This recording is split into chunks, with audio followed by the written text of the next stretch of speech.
Guys, may tuturo ako sa inyo kung paano ang tamang pagkabit ng torque drive nut. Ito.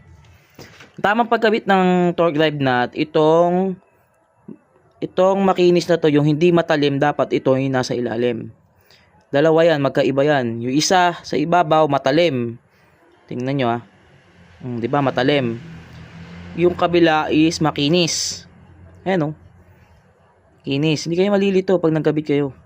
Ngayon, itong makinis dapat sa ilalim niyan pag ganyan. Yung ibabaw, yung matalim, yun siya sa ibabaw. Yan to ah.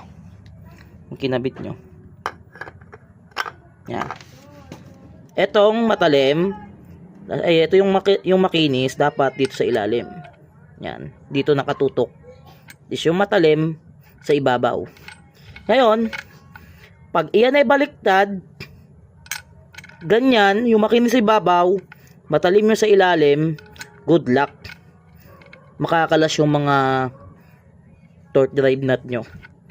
At, siyempre, may madadamage. Malulost thread to. Malulost thread yung thread nyo. Eh, ang mahal ng torque drive. Ang mahal ng torque drive, wala kang mabibili na torque drive asin na mail lang. Set pang bibili mo dyan. Yun lang, sana may natutunan kayo. Simple lang na may install to sa mga beginners dyan. Konting tip lang. Yung makinis sa ilalim, yung matalim sa ibabaw. Yun lang. Peace out.